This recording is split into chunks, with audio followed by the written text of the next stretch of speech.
What happens when two of Hollywood's most beloved personalities sit down for what should be a light-hearted chat? Instead, the conversation takes a sharp turn into territory neither of them expected. What starts as friendly banter quickly unravels into one of the most uncomfortable moments in daytime television history. Before we get into what went down, make sure you subscribe and drop a comment below, telling us what you think really caused this clash. The energy in the studio feels warm and inviting. As Valerie Bertinelli walks onto the set, Drew Barrymore greets her with that signature enthusiasm she's known for. Arms open wide, pulling Valerie into a hug that seems genuine enough. The audience applauds, and for a moment, everything appears perfectly normal. Two women who've been in the public eye for decades, both navigating the complexities of fame, divorce, and reinvention, should have an easy conversation on paper. Drew settles into her chair, crossing her legs and leaning forward with that curious expression she always has. Valerie, it is so good to have you here. I feel like we have so much to talk about, she says. Valerie smiles, but there's something slightly guarded in her eyes. Thanks for having me, Drew. I'm happy to be here, she responds. Drew begins, her voice taking on that confessional tone she uses when she wants to dig deeper. I have to say, I've been following your journey, especially over the last few years. You've been so open about everything you've gone through, the divorce, the self-discovery, the cookbooks. It's been really inspiring to watch. Valerie responds carefully, her smile still in place, but not quite reaching her eyes. It's been a journey, that's for sure. Drew nods enthusiastically, and I think what I love most is how honest you've been. Like you don't hold back. You put it all out there, the good, the bad, the messy. I think people really connect with that. Valerie says cautiously, I think when you've lived as long as we have, and been through what we've been through, there's no point in pretending everything is perfect. Life is messy. People appreciate authenticity. Absolutely, Drew agrees. Then pauses, the kind of pause talk show hosts use when about to pivot into something more pointed. And speaking of authenticity, I want to ask you about something because I think it's fascinating. You've talked a lot about body image, about your relationship with food, about feeling like you were never enough. And I wonder, do you think that some of that came from the industry, or was it more internal? Valerie's expression shifts slightly, subtle but noticeable, a tightening round the mouth, a brief flicker in her eyes.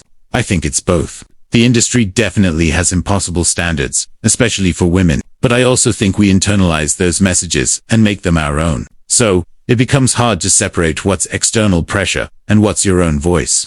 Drew leans in even closer. Right. But here's what I'm curious about. You were on a sitcom for years. You were America's sweetheart. And then you've talked about feeling like you disappeared for a while. Do you think you put too much pressure on yourself to maintain that image? Like, was it really the industry? Or was it you holding yourself to a standard that maybe wasn't realistic? There's a beat of silence. Valerie's jaw tenses slightly. I think that's a complicated question. Drew, when you're young and you're told that your value is tied to how you look and how likable you are, it's not really a choice. You don't wake up one day and decide to put pressure on yourself. It's something that's built into the system. Sure, Drew says, nodding quickly. But you also made choices, right? I mean, we all make choices. And I'm just wondering if looking back you feel like maybe you could have been kinder to yourself, or if you feel like you needed to go through all of that to get where you are now. Valerie's smile is gone. Drew, I'm not sure I understand what you're getting at. Are you asking if I think my suffering was necessary? Drew seems to realize she's touched a nerve. But instead of backing off, she doubles down in that way that feels like she's trying to be relatable, but comes across as No. I'm just saying sometimes we create our own narratives. You know, and I'm wondering if the narrative you've been telling about your life is the whole story, or if maybe there's another perspective. Valerie's posture changes. She sits up straighter, her hands gripping the armrests. Another perspective. Drew, this is my life. These are my experiences. I'm not creating a narrative. I'm sharing what actually happened to me. Of course, Drew says quickly, and I'm not discounting that at all. I just think it's interesting how we all remember things differently. And sometimes when we're in pain, we see things through a certain lens. And I'm wondering if now, with some distance, you see things differently. The tension in the room is palpable. The audience has gone quiet, sensing this is no longer a friendly chat. Valerie's voice is measured but firm. Drew, I've done a lot of therapy. I've done a lot of work on myself. I'm very clear about what happened to me and how it affected me. And I don't appreciate the implication that I'm somehow misremembering or exaggerating my own experiences. Drew's eyes widen slightly, hands up in a defensive gesture. I'm not saying that at all. I'm really not. I'm just trying to have a deeper conversation about how we process trauma and how we tell our stories. I think it's important. It is important, Valerie says, her voice rising slightly, which is why I'm careful about how I talk about it. And I'm not interested in being psychoanalyzed on your show. Drew, I came here to talk about my cookbook, my life now, not to be questioned about whether my trauma was real enough or processed correctly. The air feels heavy. Drew tries to recover, her voice taking on a soothing quality. Drew shifts in her seat, and there's something in her expression suggesting she's not ready to let this go. Okay, I hear you. I do. But can I just say one more thing about this, because I think it's relevant? Valerie's lips press into a thin line. Go ahead. I've been really open about my own struggles. Drew begins, an edge of defensiveness creeping in. I've talked about my childhood, my parents, the addiction, all of it. And what I've learned is that sometimes we hold on to our pain because it becomes part of our identity. And I'm just wondering if maybe, and I'm asking this with love, if maybe you've held on to some of that pain longer than you needed to. The silence that follows is deafening. Valerie stares at Drew, expression somewhere between disbelief and anger. Excuse me. Drew seems to sense she's crossed a line but continues. I'm just saying that I've seen you talk about the same things over and over. The divorce, the body image issues, the feeling of not being enough. And at some point, don't you think it's time to move past it, to really let it go, and step into who you are now, without dragging all of that with you? Valerie's voice is ice.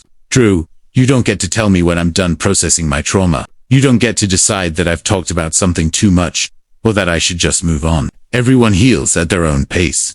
And frankly, the fact that you think you can sit here and tell me how I should be handling my life is incredibly presumptuous.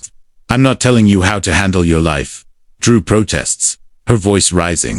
I'm having a conversation. I'm asking questions. Isn't that what we do on this show? Real conversations require respect. Valerie shoots back. What you're doing right now isn't respectful. You're sitting in judgment of my healing process, under the guise of curiosity or concern. But what it really feels like is that you think you've figured something out about me that I haven't figured out about myself. And that's condescending. Drew's face flushes. I don't think that at all. I think you're an incredibly strong, intelligent woman. But I also think that sometimes, when we're in the public eye, we get stuck in certain patterns because that's what people expect from us. And I'm wondering if you feel that pressure. Of course, I feel pressure, Valerie says, her voice sharp. But that pressure doesn't negate the validity of what I've been through. And it doesn't mean that I'm performing my trauma for an audience. This is my life, Drew. These are real things that happened to me, and I get to talk about them as much or as little as I want without someone questioning whether I'm doing it right. Drew takes a breath, and when she speaks again, her tone has shifted to something that sounds almost wounded. You know what, Valerie? I think you're being really defensive right now, and I'm not sure why. I'm on your side. I've always been on your side. I'm just trying to have an honest conversation with you. Valerie responds. An honest conversation would involve you actually listening to what I'm saying, instead of pushing your own agenda. You keep saying you're curious, but what you're really doing is projecting your own experience onto mine. Just because you dealt with your pain in a certain way, doesn't mean that's the right way for everyone. I'm not projecting, Drew insists. And now there's a tremor in her voice that suggests she's genuinely upset. I'm trying to connect with you. I thought we could have a real moment here, something meaningful. But instead, you're shutting down and acting like I'm attacking you. Valerie lets out a short, humorless laugh. Drew, you literally just told me that I'm holding on to my pain as part of my identity and that I need to move on. How is that not an attack? Because I'm saying it with love, Drew says, desperation in her voice. I'm saying it because I care, because I see you struggling, and I want you to be free. I am free, Valerie says firmly. And I don't need you to save me or fix me. I'm doing just fine on my own. What I need is for you to respect my journey and not try to rewrite it to fit your narrative of what healing should look like. The audience is completely silent now. You can feel the discomfort radiating through the room. Drew's producer is probably losing their mind in the control booth, wondering how to salvage this train wreck. Drew tries one more time, her voice softer. Valerie, I'm sorry if I've upset you. That was never my intention. I really do admire you. And I think you've done incredible work. I just wanted to have a deeper conversation. A deeper conversation is fine, Valerie says, her voice still tight with barely controlled anger. But what you're doing is not that. You're interrogating me. You're questioning my choices, my healing, my truth. And I don't know if you realize this, but that's exactly the kind of thing that keeps women stuck. We're told that we're too emotional, that we're too sensitive, that we need to get over things faster, and when we don't, we're accused of wallowing or making it our identity. Drew's mouth opens and closes. That's not what I'm saying. But it is, Valerie insists. Maybe you don't mean it that way, but that's how it's landing. And the fact that you can't see that, the fact that you keep defending yourself instead of just acknowledging that you've hurt me, that tells me everything I need to know about this conversation. Drew's eyes are glassy now. Her voice cracks slightly. I just wanted to help. I thought we could connect over our shared experiences. Our experiences aren't the same, Valerie says quietly but firmly. And that's okay. But you can't use your experience as a measuring stick for mine. That's not fair, and it's not helpful. Drew nods slowly, and for a moment, it seems like maybe she's finally getting it. But then she says, I still think there's something here that you're not seeing. I think there's a reason you're reacting so strongly to this. Valerie's eyes widen. Are you serious right now? I'm just saying, if you weren't still holding on to something, this conversation wouldn't be triggering you so much. Drew's face registers shock as Valerie rises from her chair. Wait, what? Valerie, sit down. Let's talk about this. There's nothing to talk about, Valerie says, her voice steady despite the anger, clearly coursing through her. You're not listening to me. You're not hearing what I'm saying. And I'm not going to sit here and be told that my reaction to being disrespected is proof that I'm the problem. Drew stands up, reaching out toward Valerie. Please don't leave. This is exactly what I'm talking about. You're running away instead of staying and working through this. Valerie stops and turns back, the look on her face one of pure incredulity. Running away? Drew, I'm setting a boundary. There's a difference. I don't have to sit here and be psychoanalyzed by someone who clearly thinks they have all the answers. I don't think I have all the answers, Drew says, her voice breaking slightly. But I do think we could learn something from each other if you would just give me a chance. If you would just be open to what I'm trying to say. I've been open, Valerie counters. I've been more than patient. But you keep pushing and pushing. And when I tell you that you're crossing a line, you tell me that I'm being defensive or that I'm triggered. Do you not see how manipulative that is? The word manipulative hangs in the air like a bomb. Drew's face goes pale. Manipulative. I am not being manipulative. I'm being honest. I'm being vulnerable with you.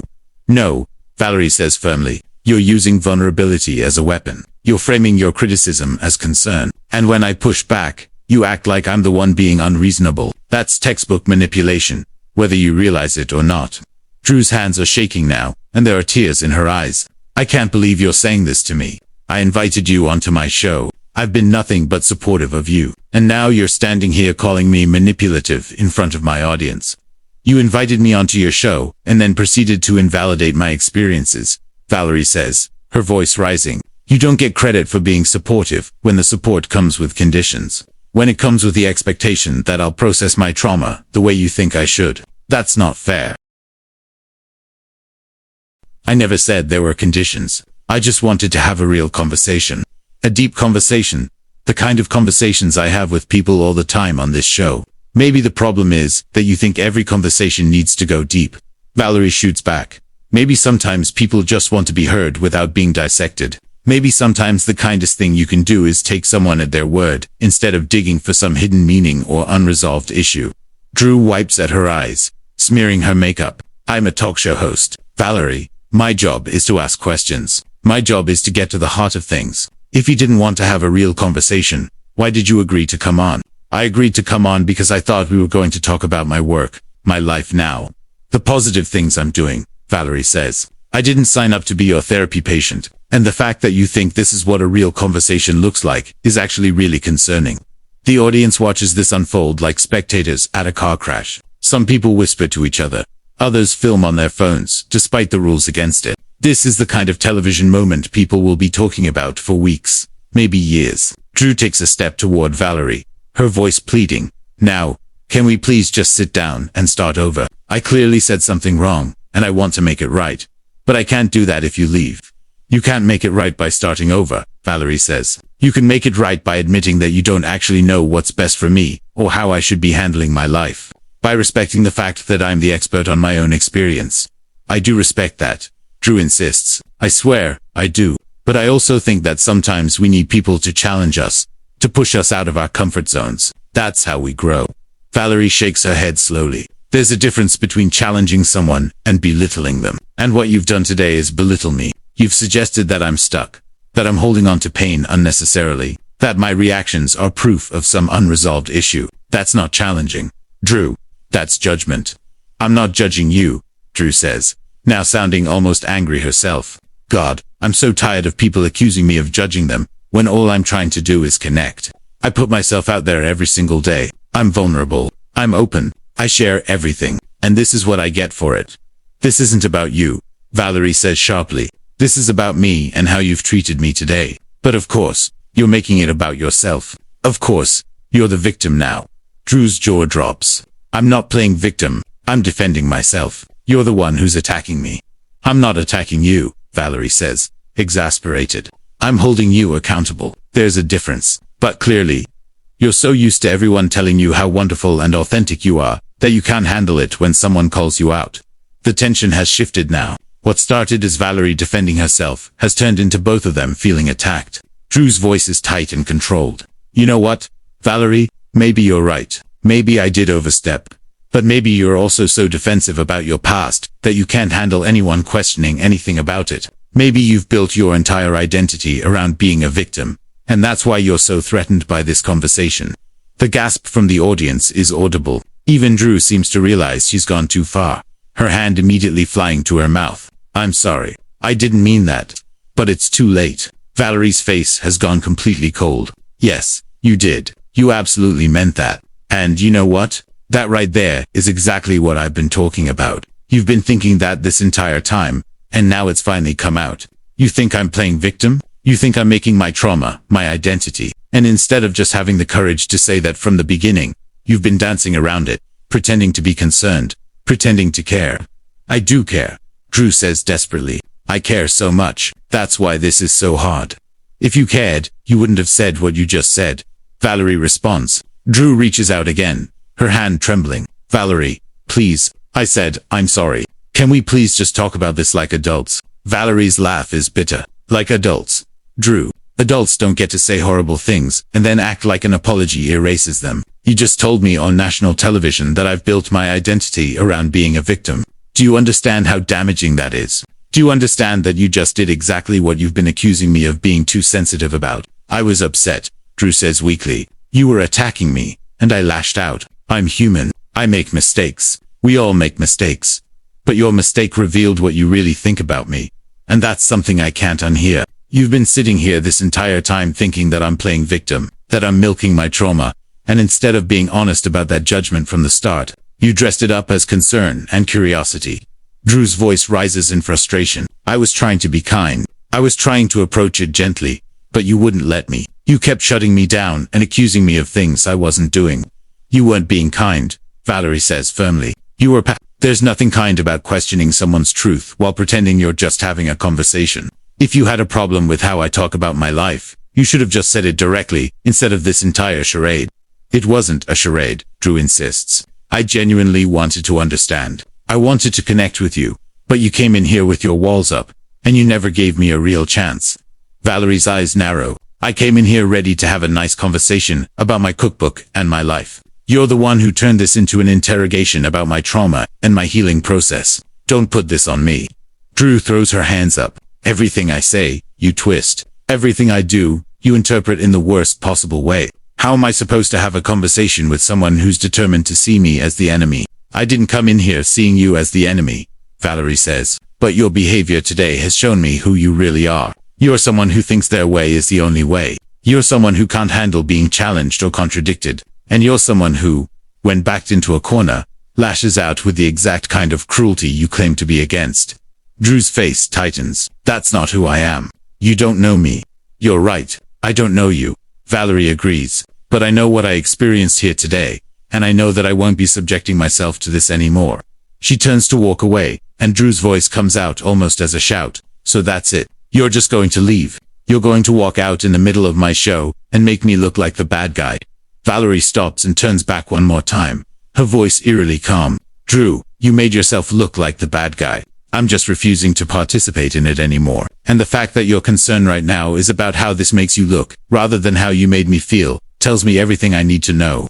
Of course, I care about how you feel, Drew protests. But I also care about my show and my reputation, and the fact that you're about to create a huge scandal by walking out.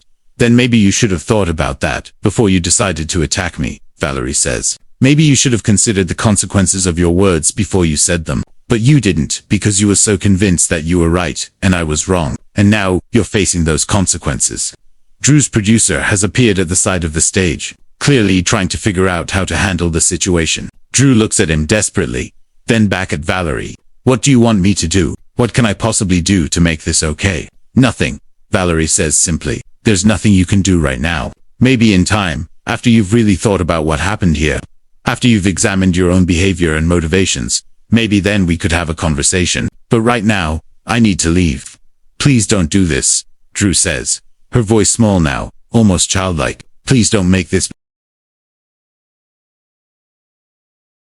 Can't we just move on? Can't we talk about your cookbook like you wanted to? Valerie shakes her head. You can't unring a bell, Drew.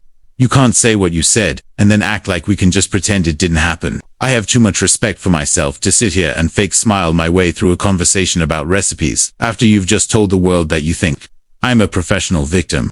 I didn't say that, Drew says quickly. I didn't use those words. You didn't have to, Valerie responds.